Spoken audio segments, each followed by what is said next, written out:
Македонија мора да биде држава ВМРО, ДПМН и Левица бараат од основното јавно обвинителство итно да постапи по поднесените кривични пријави против Џафери и двајцата пратеници Стојчевски и Богдановски, кои во скафандери дојдоа и гласаа во собранието.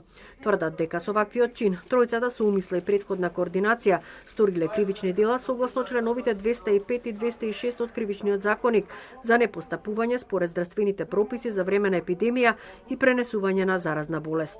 Очекуваме дека јавното обвинителство ќе постапи согласно законите и ќе процесуира оваа кривична пријава, односно ќе постапи согласно законите.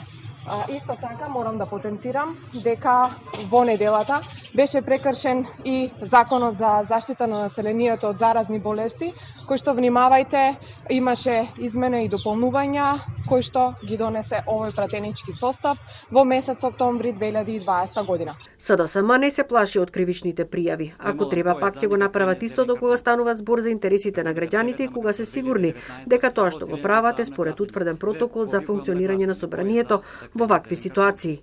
Опозицијата не една можат и 100 пријави да поднесат за да прават театар и да се обидуваат да излезат од калта во која секој ден тонат, велат од владеачката партија.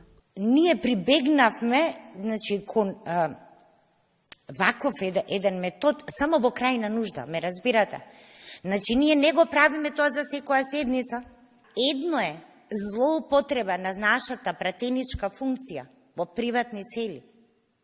А друго е да ние остваруваме својата функција како пратеници и прекршиме закон, точно, законот е тој. Државниот здравствен инспекторат се прогласи за ненадлежен за мерките кои се однесуваат на заштита на работните места, посочувајќи дека евентуалното прекршување од страна на двајцата пратеници ќе треба да го утврди Државниот инспекторат на труд. Но ова не беше случај со градоначалникот на Куманова Максим Димитриевски, за кој тогаш експресно се произнесе директорката на Државниот здравствен и санитарен инспекторат Ирина Сотирова Бухова, објаснувајќи дека тој ги прекршил протоколите бидејќи излегол од дома со повик на 192 и се тестирал неколку пати.